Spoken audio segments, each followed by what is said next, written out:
Hello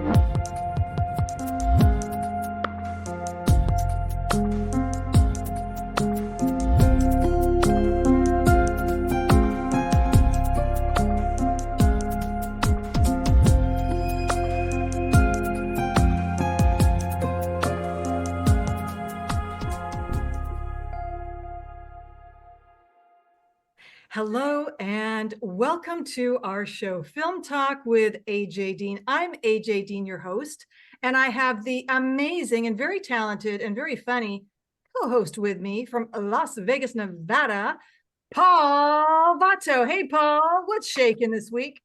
Oh, not much. It's getting cold. I probably shouldn't say that because it's probably way colder in other parts of the country. But for us, the 60s is pretty darn chilly. But I'm hanging in there. I think I'll survive. I'll survive the winter in Las Vegas. I'm in shorts and a t-shirt, so I might have to put on a sweater. Other than that, I'm great. Thank you, AJ. Thanks for having me. I'm so excited about tonight's show. I know, right? Me too. I was thrilled, and I'm wearing my sweater. I'm all cozied up here in the Northwest. We have a very special Hollywood VIP, Brian Rader from Los Angeles. He is a TV producer and production executive. He's also known for Brian Rader Media.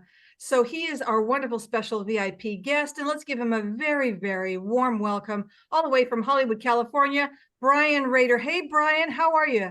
I'm doing great. I'm sitting here with my coffee in my Raiders Coffee Talk entertainment in a cup mug from Clubhouse, and I am ready to go on these Q&A questions all about Hollywood.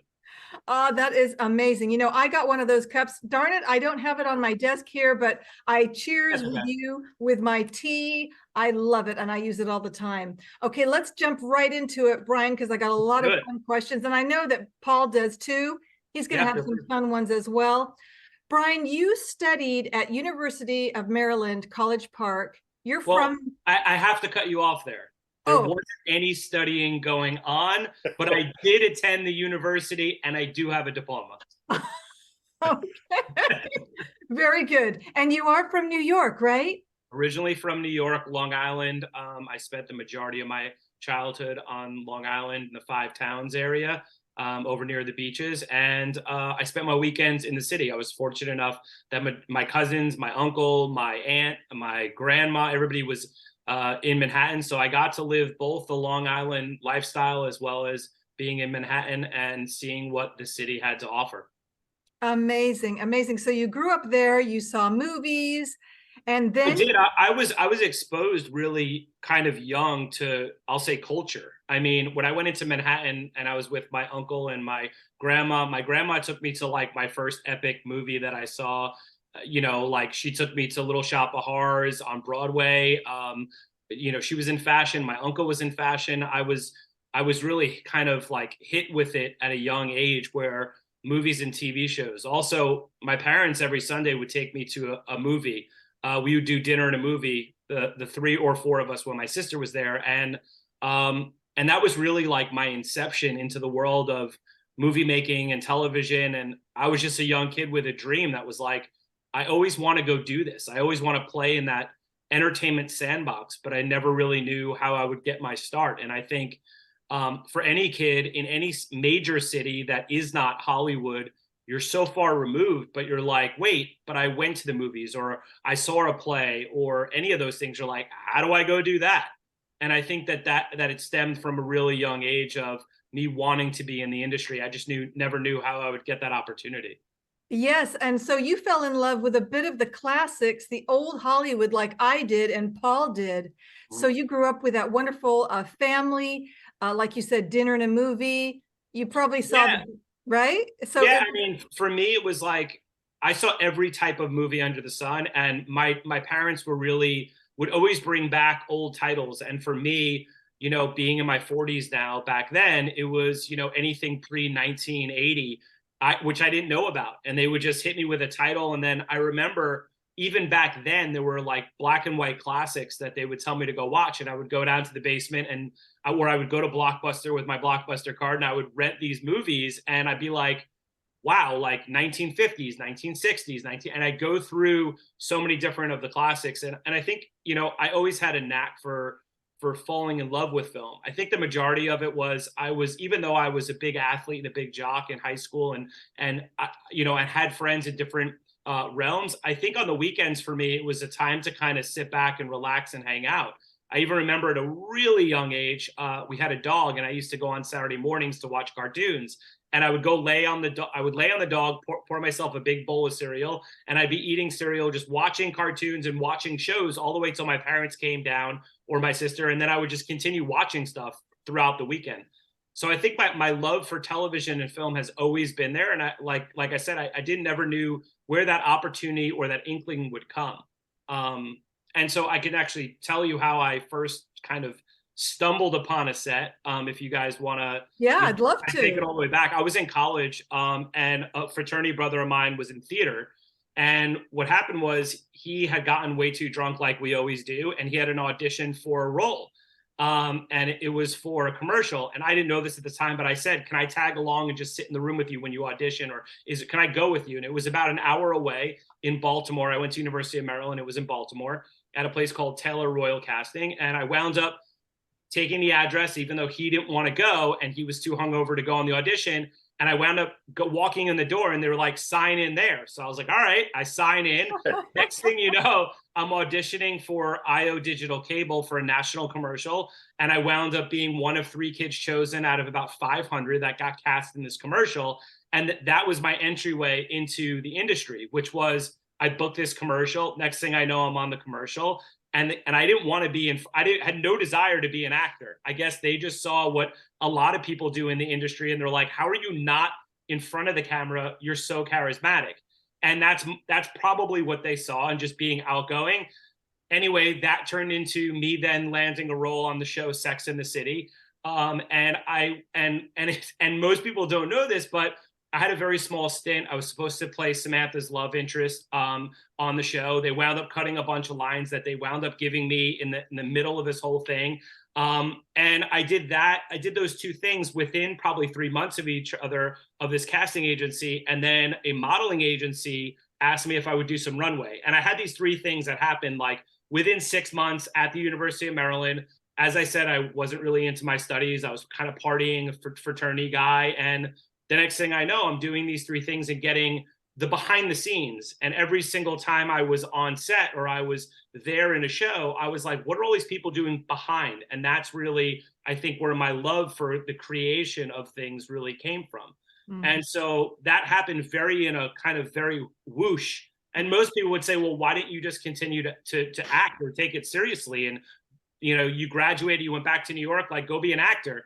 I just never had that inclination. I think I had the inclination of like making money. And that's how I transitioned into finance. So that was my very early start. And obviously I'll let you guys ask the questions and don't need to take you through everything. But that's kind of where the light bulb went off. Like, wait, what are all these people doing behind? Like, they're all working, they're producers, director, writing, people running around, craft service people. Like, I was engulfed in that in New York, especially on Sex and the City, which was such a big show. And being able to, you know, be opposite Sarah Jessica Parker and Kim Cattrall very early on in my career. Amazing. That's what I was going to ask you, because I love Sarah Jessica Parker. And I know Paul does too. It was amazing at the time. She was pregnant and she had a gal following her around with candy because she had cravings. And in the major episode that I was in, which is season 5, episode 5, on set, I could see, I mean, everybody on set could see she was pregnant, but the way that they hid it was that she wore all black and she had a kind of a covering. And so you didn't know, you know, so she kind of hid that. And the first time I saw Kim Cattrall, I was very starstruck, way more than Sarah Jessica Parker for me.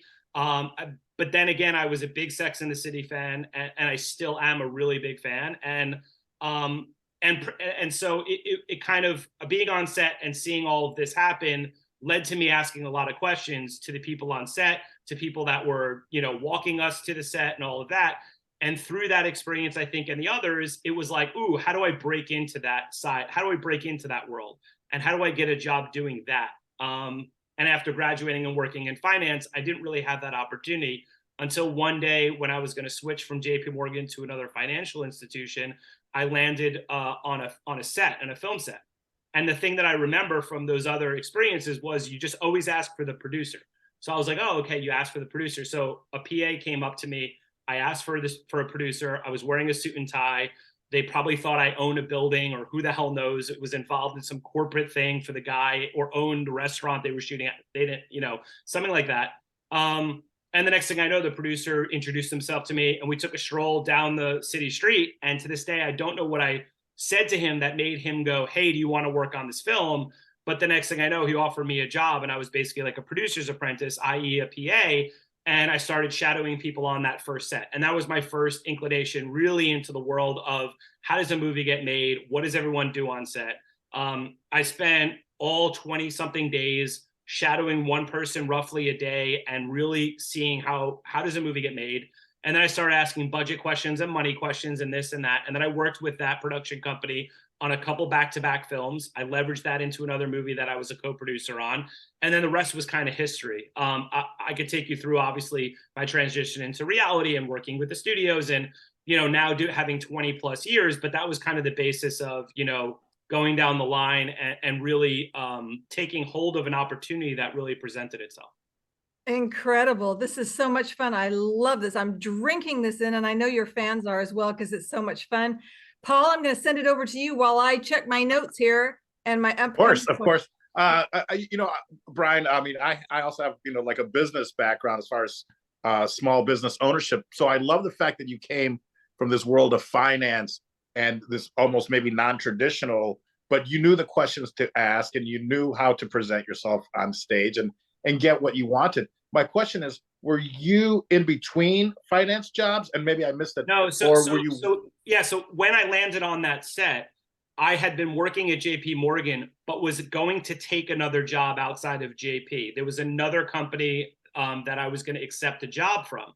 I had accepted the job, and then I said, cool, can I start in a bunch of weeks? It's like any corporate job, right? Before you take the next job, you're like, I need some vacation. So I wound up that I said I needed 2 weeks with them. I'll take an extra week for vacation. I'll be available in about 3 weeks. So I knew I had this time. And so when the job was presented, I was like, wait a second, I could go work on a movie for a few weeks before I start this job. Cool, I'll go check out and see if this is something I even want to do. Sure. Now, keep in mind, at like 26, 27 years old, I was making almost 6 figures. And to give that up and say, oh, you're going to go PA for, at the time, I think it was $125 a day or whatever it was. I wasn't in it for the money. I was really in it for the experience. And that's the thing that I really urge other people when they get started in this business, things that I talk about on Raiders Coffee Talk, things I talk about with friends, is if you want to be in this industry, you cannot do it for the money. It doesn't pay 6 figures. And when it does, that's 10 years out. The average income, even with the people that make millions of dollars a year, is 50,000 or under for most people that work in the industry. They're going gig to gig, job to job, unless you get a corporate job and eventually, work with a studio or something that's going to pay you a handsome amount of money. And so you really have to love what you do, find the passion for the industry, find the passion for the people. Want to make really cool shit, because ultimately that's what it came down to. Is like I want to make fun stuff, and I want to play in that proverbial sandbox with all these creative people. Yes, and you want to believe in those people. You want to have fun, and you do it for the craft. I get you 100%. Don't you, Paul? 100%. It sounds, I mean, just like acting. Word of warning. It's one of the highest paid industries, but it's also one of the lowest paid industries, in that 1% makes, the $1 million per movie or more. Totally. These are the people. I'm sure, behind the scenes, it sounds like it's the same way.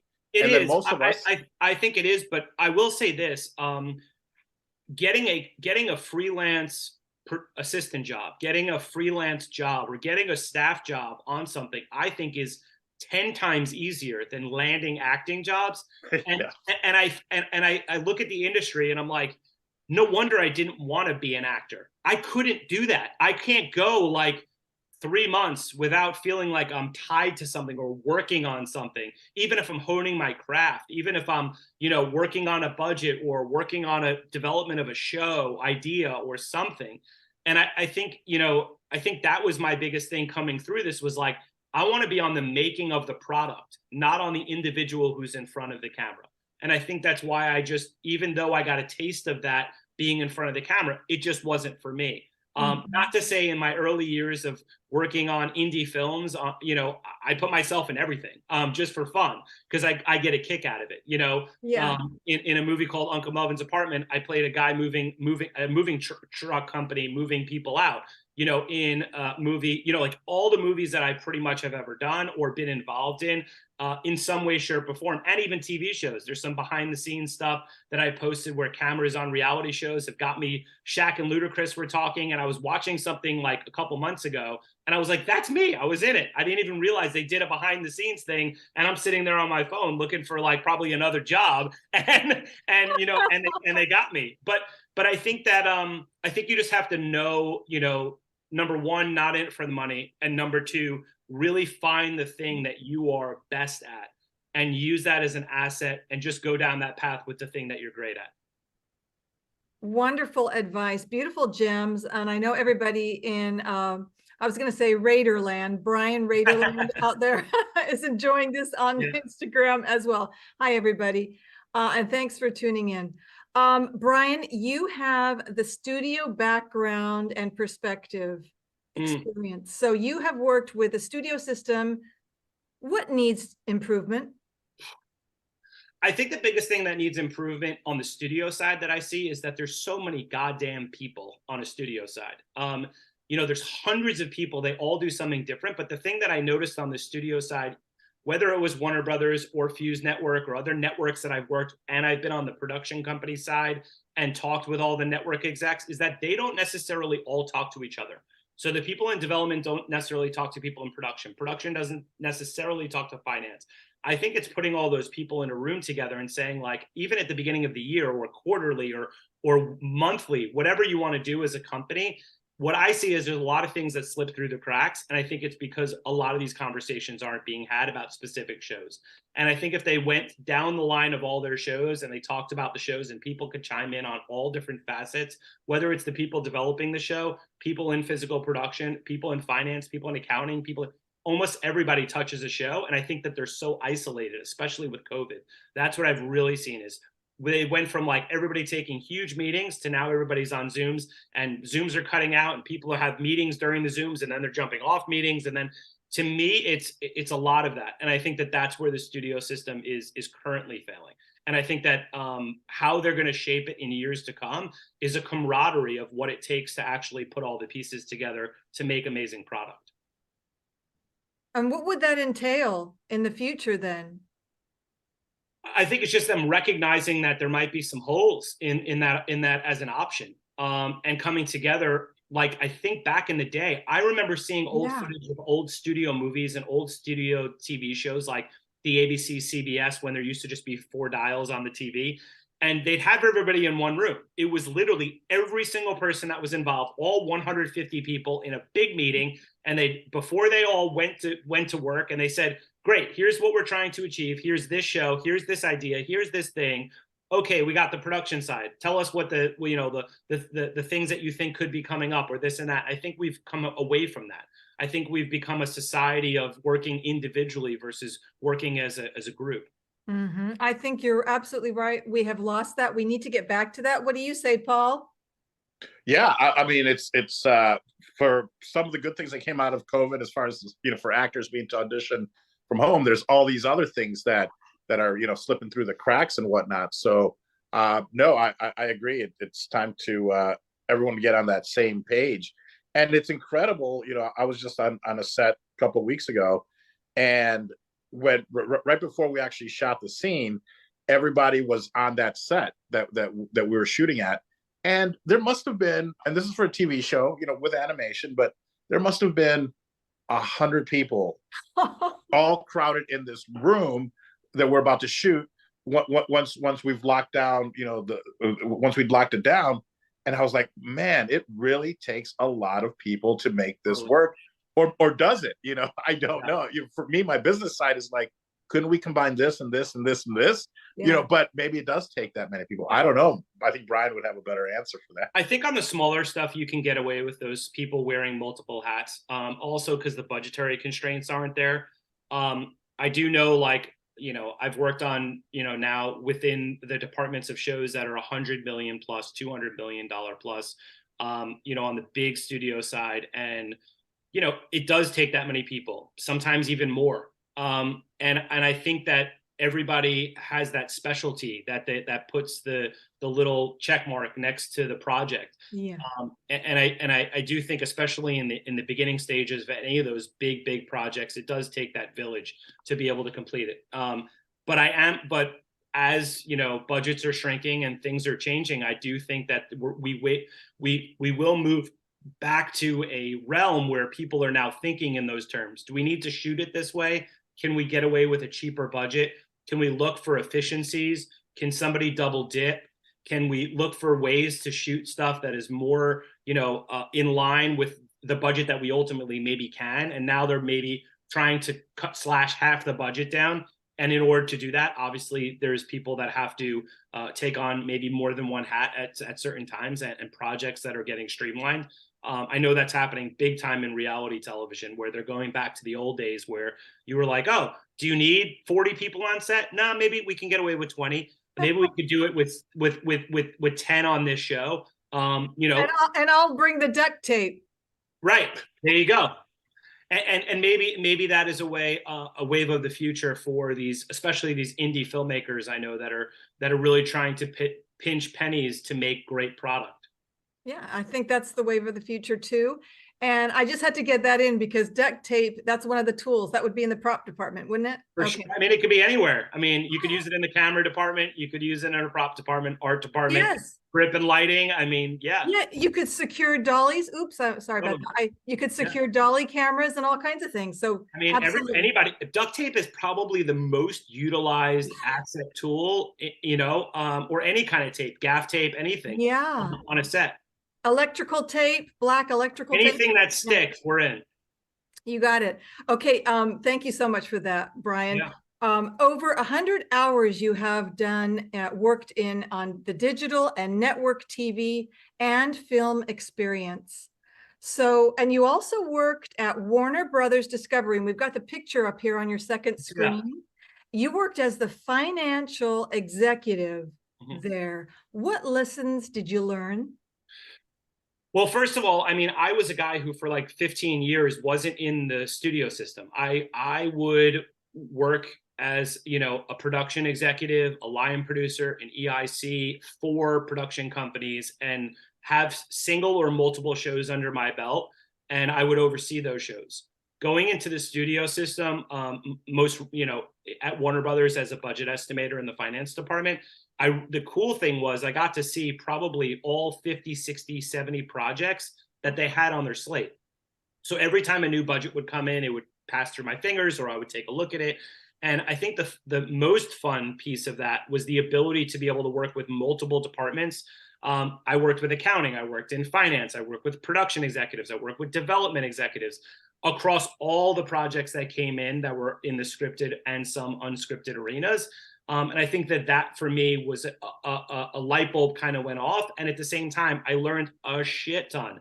There was a lot on the very finite finance side about fringes and rates and people on set, and that I didn't necessarily know all of that beforehand. I had a big unscripted and digital background, but my scripted background was a little bit limited. But now, after having done that, I now understand about writer's room and how long that takes, and what do the scripts take, and the turnaround times, and what are scripted costs that are not necessarily associated with costs that are in an unscripted budget or a digital budget, and being able to understand the difference between all those varieties. So now when I look at a budget, I can either say, is it digital, is it a reality, or is it a scripted product? That's going to dictate something. What kind of budget range is it in? That'll give me some more information. And then if it is on the scripted side, how big of a writer's room? How big of a show is this? Is this 3 million, 10 million, 20 million an episode? Are there a lot of VFX? Is it sci-fi? Is it shot in what tax incentive state or even country. So I think that I've definitely amassed a lot more knowledge with working at Warner's. And also Warner Brothers is like a staple. They have some of the biggest shows that are, Game of Thrones, Dune, that's, J.J. Abrams project. Oh, yeah. There's some big shows that is under the Warner Brothers umbrella. And being able to tap in and see all the people, as we were just talking about, that are involved in making the decisions behind those shows is pretty monumental and pretty fun. Amazing. Go ahead, Paul. Is Warner Brothers Discovery? I mean, it's part of the Warner Brothers family, but that's where they're producing projects with, or what's the Warner Brothers Discovery? So I'll go back in time. When I first started at Warner Brothers, it was Warner Brothers after the AT&T merger. Then it became Discovery bought Warner Brothers. Then it became Warner Brothers Discovery. And now everything that is what we know as HBO, HBO Max, TNT, TBS, and now Discovery, all will live under one umbrella of, so when people are shopping projects or people are looking for that, Warner Brothers, when you think Warner Brothers, most times people don't think of HBO Max. Most times they think of, ooh, that big movie, that was that big WB, the big Burbank lot. But if you really break it all down, there's so many things now that fit under that umbrella. So all of Discovery's reality content, all of TNT and TBS, so sports, all the stuff that fit under the TBS TNT umbrella, including all those shows. Then you have the old Warner Brothers, which is the HBO and HBO Max after streaming came in. So there's like about 5 tentpoles of that company that now exists. So under one umbrella. And I have a feeling that we're headed for this for a lot of companies. We've seen a lot of mergers. And I think that that's where the world is really headed. It's the Costco of all things. And companies are just going to be gobbling each other up until I believe there'll be like 4 major companies and all the channels will be under them. Yeah. Yeah, that's how it's going to go. And I'm not 100% sure, but I think so. I think so too. In my head. I think that's a great prediction. And for Warner Brothers Discovery, that's where the movie poster here that we have on screen, the Carbonaro effect. That's where that was under Warner. So the Carbonaro effect originally was a true TV, which also now is under the Warner Brothers Discovery umbrella because it's a true TV TBS product.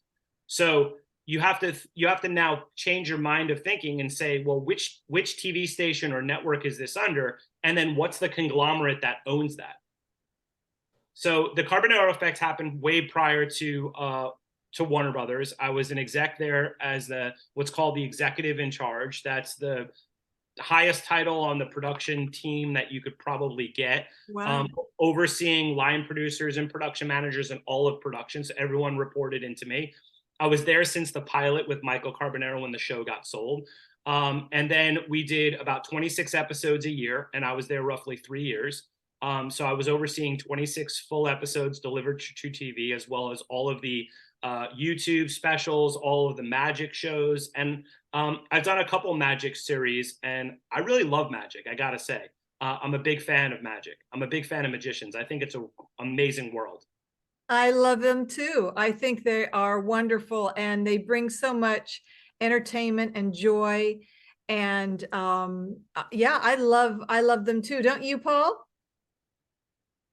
I'm absolutely a big fan of magic. I on my podcast, Paul Vato Presents, I interviewed Magical Katrina because I'm such a big fan of magic. It's just, and it goes back to maybe being a kid and just being baffled. And now knowing some of the background, how it works, it still fascinates me. And I love it when it's done really well. Now, Brian, and I don't know if you're at liberty to discuss this or maybe this is what we're. Here's how this works, Paul. You ask me the question, I say, yes, I can say that, or no, I'm not allowed to. But feel free, go ahead. Wonderful. Is Carbonaro effect then coming back? Because I know it was up until pre-COVID, and we've been waiting for it. I don't have an answer because I don't know the answer. I was not privy to those conversations. I was involved in the early seasons of the Carbonaro effect. I know they've been on hiatus / it stopped for a couple of years, and I don't know if Michael's going to come back and if the show will come back with him. Okay. Yeah. Wonderful. Thank you. That was You guys can ask any question under the sun, and I will tell you, yes, I can tell you that, or no, I can't, or I need to tell you that off the Zoom. wonderful. Wonderful. But on that question, I actually don't know the answer. I hope it comes back. I love Michael. I think he's fantastic. Oh, It's a great show. Yeah, wonderful. So yeah, perfect. I agree. 100%. Okay, speaking of any topic, I'm going to talk about women and your support of women. Brian, you support women in film. I do. This is really important to you. And I wanted to ask, how are you supporting women? What are some of the things that you're doing for women, and why, Brian, is this so important to you? Yeah. I think there's a lot of reasons, but I had some pretty powerful women in my life. My mom and my sister raised me, two very powerful women. My grandma I spent a lot of time with. I just have like the utmost respect for, first of all, women and their capacity and ability to do things. I truly believe that women actually do things better than men. I really do actually believe that women in their essence are better across all facets of the entertainment industry in most businesses that I see, that's successful. And I think that, for a long time, this was a man's world, and I grew up in it. I grew up in that seeing my friends and their households where their moms stayed home and they cooked, and the fathers went out and they worked, and I've seen this transition. And I think the time has been due, and I think it's really coming around. And not just that, on Clubhouse, I host, Female Fridays, AJ, that and like, I'm a big fan of having a room that's designated to supporting the women on Clubhouse or in the entertainment industry. Some of the best showrunners, directors, writers that I've met and worked with were women. They have no ego, they have no teeth. They just want to make great product. And I've always had amazing experiences with all the females that I've ever worked with. So for me, if it's up between a guy and a girl, a man and a woman, and I'm going to work with someone on set, I would definitely rather work with a woman on set. And that's just my own personal opinion of working as, climbing the ranks as a production person and working with, powerful female showrunners and women. I'm a big advocate. So that hopefully that answers your question to that. Yes, it does. And you also supported Sally Cologne, who was our friend as well. I want to give a shout out to her. And she has her own show called Welcome to My Clubhouse.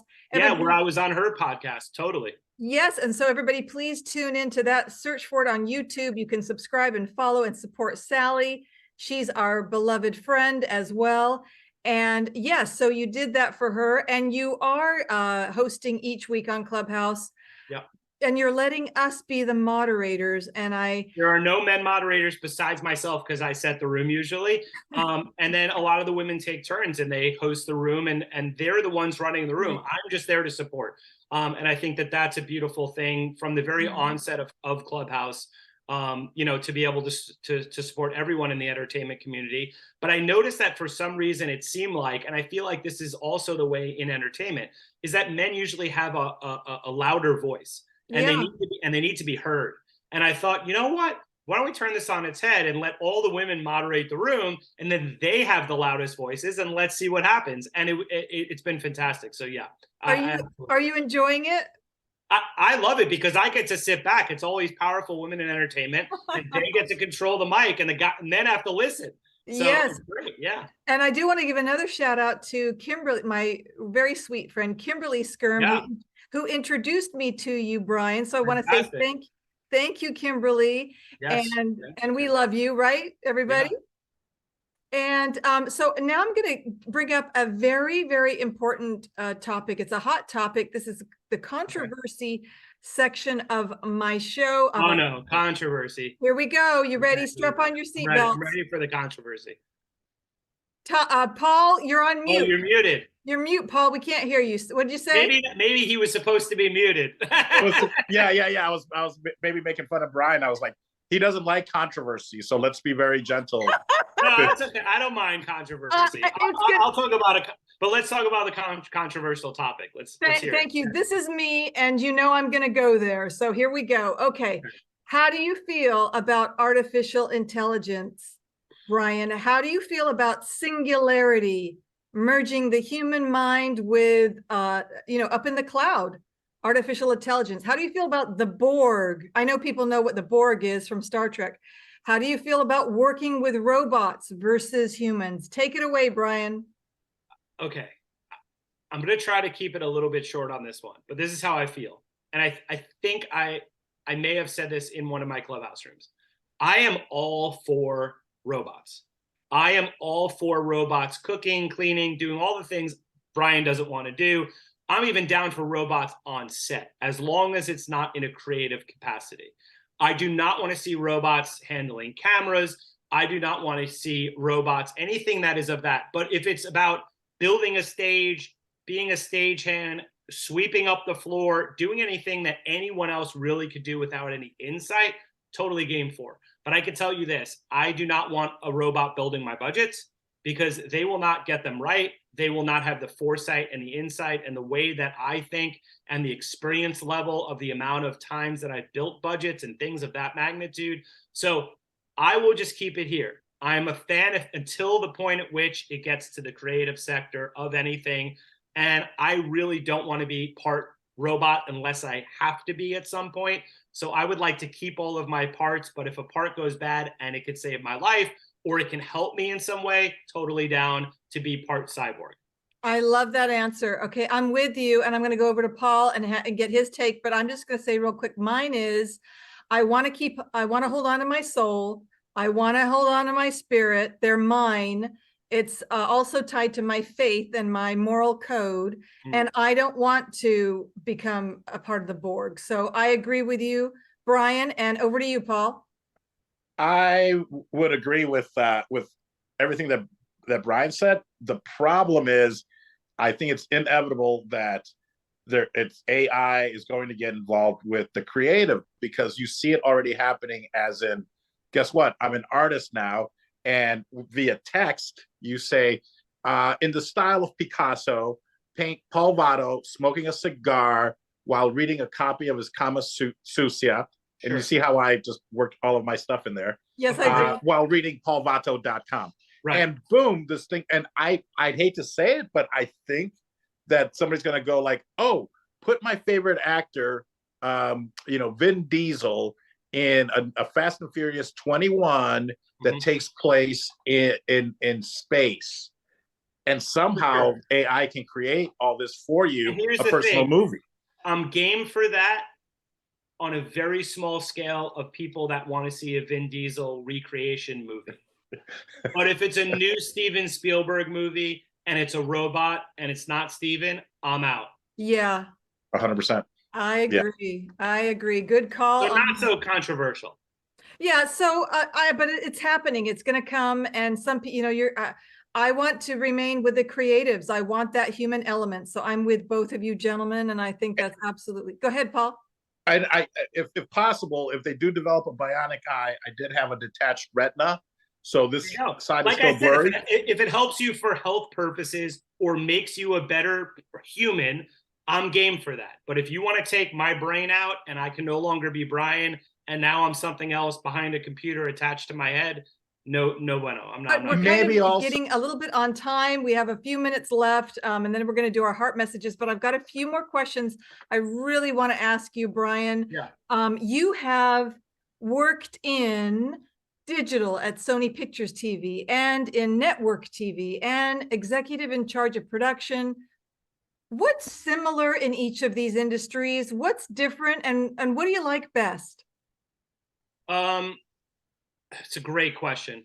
And it's a really tough one to answer, but I'll deduce it down to here. Now with all this experience, I like being the person in charge. So at times when I didn't know things, it was better to be kind of lower down on the rung of. Now I love to delegate. I love to help mentor people. I love to help teach people. So I don't mind sitting in the captain's chair of production. I fancy that, and I really love that. Across all those things, as you said, there are aspects to digital that I absolutely love. But if I'm honest, where the money is both for me and for the projects, the bigger the projects, the more eyeballs are on the stuff that's the larger the project, the more money of that project. From years to come, I'm going to want to work on the biggest shows, the bigger things, bigger scripted projects, because the stuff that's low budget, A, doesn't pay that well, or pays a lot less. And also, it doesn't usually shoot as long.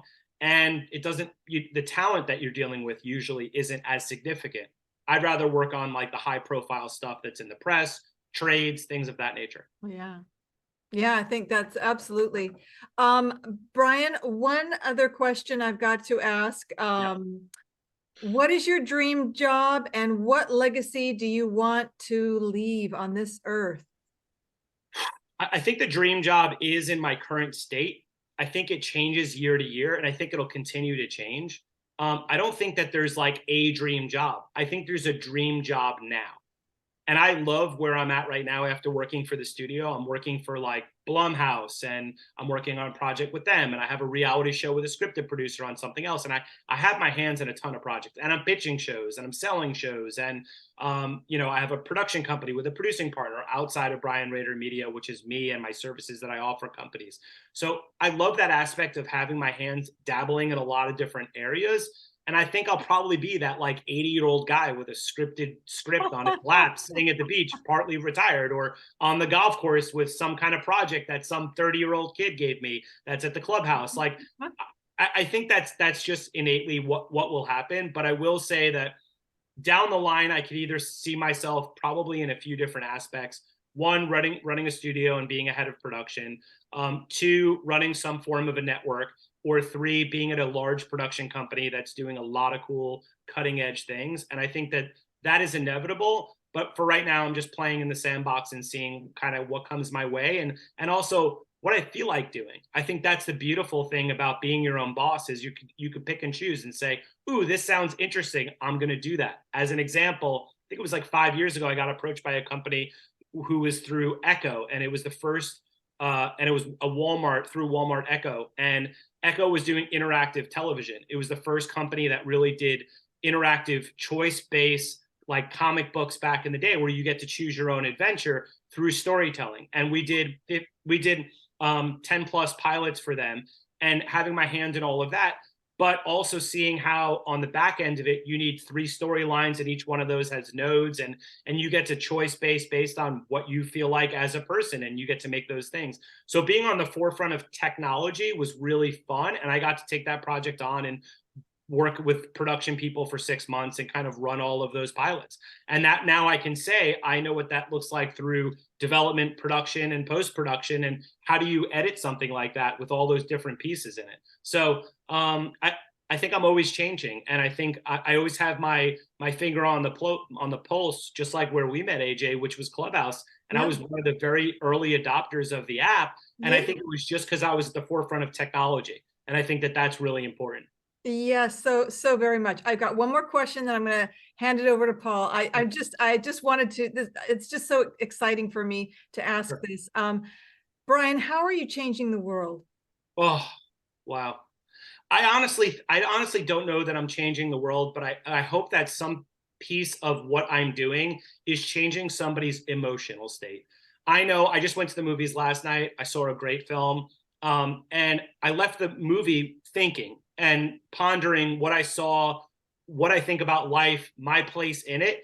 And I hope that I'm doing that for other people through the content that I'm producing. Yeah, you are. You're being mentor, you're being teacher, you're giving wisdom and knowledge, you're explaining things. And this is, the way to education for a lot of people. And so you are a teacher, Brian. So that in that way, you're such a leader for the industry. Paul, over to you.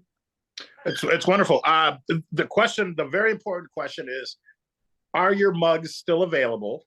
Yes. Can people still buy them? Yes. And I remember there was maybe some kind of charity attached to it. Yes. Yes. Thank you for asking. So my Raiders Coffee Talk mugs, which I've now sold, I don't know, maybe 1,000 of them at this point, or gifted, a lot of them away to people in the entertainment industry, as well as selling them. You can shoot me a DM at The Real Brian Rader, and I could send you the link. Maybe we'll embed this in the show. I don't know. You guys could tell me. But yes, you could purchase one of the mugs, and 20% go back to my elementary school teacher. I was learning disabled as a kid, and I probably wouldn't be the person I am without the teacher. teaching me how to read and write, and I wouldn't have gone off to college and done all the stuff in entertainment that I've done. So I wanted to give back to her. And also, also it's a great marketing and promo tool when you have your name on a mug and it is about your clubhouse, room for entertainment in a cup. So yes, you can still purchase it, and you could definitely go on my site to do so and reach out to me. And thank you so much for bringing that up, Paul. I really appreciate that. Of course, no, because I did remember that there was this charity attached, or something that's benefiting the world. So thank you for the thank you kids. for doing that. It's giving to the kids, just like my teacher gave to me. And this way, last year, the money that we gave, they did art supplies and pens and books and all kinds of stuff. Whatever kids in elementary school need. Now she doesn't have to think about it. She just gets a check and she's able to do it. Wonderful. Well, there you go. You are changing the world, however you can, not just with your art, but also with your generosity. So thank you. And I sincerely hope that maybe one day we get to work together, whether it's behind the scenes or, of course, I love the acting part, but but also maybe on a project or something. So totally. Thank you for. I tell everyone this. If you got something good, send it my way. Most times I don't hire actors, but I definitely know some casting directors. But yes, I hope that there's a set at some point, and at some point I walk onto some project and you're there or AJ's there. I love that. Yeah, I love that. I would love that too. So much. I can guarantee that I can send you something, whether it's good or not. No, it has to be good. That's what I tell people. It has to be good. It's got to be good. I even said this to my dad. My dad's writing this TV show, a pilot. Sure. I swear to God. And I said to him, I go, don't send it until it's ready. He's like, well, what does it mean when it's ready? I said, when you know it's as good as it can be and it's great, then you send it to me. Well, how will I know that? I said, have other people read it. He goes, what do you mean? I got to get other people to read this before you read it? I said, you got to do what you got to do to make it happen. They got to give it the thumbs up. Right. Absolutely. It's a great project and send it over. Yes. I love it. And if there's any improvement, send notes, because notes is love. I've learned that. That is for sure. I did want to also mention, thank you, Paul, for mentioning that. I did want to piggyback on that and also mention, I was going to mention, how do people get to do your consulting? And let's talk about Son of Barista. Sure. Wow, you guys are hitting all the notes. Where'd you guys get all this stuff? Okay, great. So the first thing is consulting. Yes. So through Clubhouse and just in my daily life, I was getting a million DMs on my Instagram, Facebook, all over. Hey, can I talk to you? I got this thing. Hey, da, da, da, da, da. And then before you know it, I had thousands of messages. I couldn't get back to everyone. So I just set a Calendly and I set a consultation, which is part of my business, which for 30 minutes, you get me on a phone call. I'll give you any advice under the sun. It could be about writing, directing, producing, acting. I don't care what form of entertainment. It could be breaking into the industry. It could be for your kid. It could be for your aunt. It could be for anybody. Yes, you could just shoot me a message on my Instagram and or if you guys are doing links here and you'll put it. But it's basically to book a call with me. And that's on that. And the Son of Barista, my buddies own a coffee company and a tea company called Son of Barista. And once they saw what I was doing charity wise, they said, hey, Raider, we want to do something nice for you. Your Clubhouse people, your friends, all that stuff. He said, because, the give back and stuff, they said, we want to give you all of our coffee machines for free. So that what they're doing is they're giving away their Son of Barista coffee machines, which I think is like $400. They're giving those machines away. And then you just buy the pods for the coffee. It's amazing Italian roast coffee. They have tea, kombucha. They got all kinds of stuff on there. All the different kind of milks you could put in. Anyway, so no matter what kind of fan you are, whether you're tea or coffee drinker or chai latte or whatever, you can go on their site and you can book it, or you could shoot me a message directly and I'll give you the promo code so you get the machine for free. Wonderful. Amazing. Wonderful. I'm going to send your dad your Calendly link so that he can call you and ask advice. That would be funny. On this script. Yeah, he would book a call for sure. Yeah. That is great. I booked a call with you, Brian, and I thank you for that. Yeah. For helping me. And hopefully that has helped the podcast and it's helped what you guys are doing and the growth and everything else that you guys have going on. It has. Thank you so much. And also, I did order the Son of Barista, and it is the most delicious. Well, it is. There you go. You have a machine, right? I do, Jeff, and I love it. Do you drink coffee? Yes, we do, and we love it. And also, it's Italy, and of course, I'm part Italian, so There you of go. course I'm gonna love it, right? And so it's delicioso. So I just There you wanted to go. say that. Molto delizioso. So grazie. My Grazie. first business was a gourmet ice cream and coffee shop, so I'm gonna have to look into this. So Look thank into you. it. Shoot me a message. I'll send you the link. If you want a free machine, take it for a drive and go from there. Love Yes. it. I love And it. Brian, do you have your own website, brianrader.com, or what is it? So Brian Rader Media is like my production one. And then Pictures Up Entertainment is my production company with my producing partner Lewis. That's where we sell all our shows. And if you want one of these lovely mugs or a consultation or anything else, just shoot me a DM on my Instagram, which is at the real Brian Rader. And the reason why it's at the real is because I kept getting phonies, and at a certain point you're like, all right, so now I need it to be real. So it's at the real Brian Rader. That's yeah, below there's going to be a link over here that you can click for my Instagram on this. That's right. Just like this or like this, wherever they decide to put it. You got it. It's right. going to be. It will be. There we go. And so thank you so much for that, Brian. And Paul, before we do our heart messages, I wanted to go over you. Did you want to say anything or share anything or ask a question, Paul? No, this is fantastic. I feel like I've learned so much, and it's great to see Brian face to face. We spent so many hours on not Clubhouse. Just the voice. The voice. I know, this is wonderful. So it's been such a joy and a pleasure for me, and then to really get to know Brian even more. I've always been a big fan, but this is thank you for doing our show, Brian. Me of too. course. It's such an honor. I've loved it, and thank you so much. So we're going to do heart messages now, Brian. Okay. We do that always. It's something just to share with the world, that's on your heart. A healing message or something, an encouragement or whatever is your motto, whatever is important to you. So let's go. Do you want me to share first, or are you guys going to share and I'm going to go last? You decide. Yeah, I'd like you to go first since you're a special VIP guest. Okay. No problem. I will go first. The message that I want to share with anyone who watches this or comes in contact with this podcast is this: always follow your heart, and this too shall pass. No matter what we all have stuff going on. It could last a day, a month, a year, 10 years. I promise at some point you will look back and you will just smile knowing that you got through whatever it is. I love that. That is beautiful. And that gives the message of hope, because we all need that. This too shall pass. Yep. And I love it. So thank you, Brian, for that. Paul, over to you. That reminds me of the old adage, which is, if you're going through hell, put your head down and keep going. So thank you, Brian, for reminding me about that. And also kind of going with Brian's story. It's not where you start, it's where you end up. And always be ready to make those changes, because Brian's a perfect example. And I'm sorry if it was a dyslexia, growing up. If it wasn't for this teacher, he wouldn't be where he is now. But then going to school, not necessarily to study, but to mess around with his friends, but still somehow getting a degree. That's right. Graduating, going into finance, and then finance, going, first into the movies, then into finance, and back into the movies business. I mean, you always have to be ready to pivot, and one thing leads to another. So I think anyone that's listening, and I hope they get something from this and learn from our stories and Brian's story. I started out as an entrepreneur, business owner, got into acting, came back into entrepreneurship, owning a cigar shop, and then now back into acting. So life is fluid, man. Just Paul, what's the name of your cigar shop and where is it? Oh, it's Vato Cigars, and we're in Las Vegas right now. After COVID and a divorce, the shops are closed, but I'm still online, vatocigars.com, or if you go to paulvato.com, thank you for asking.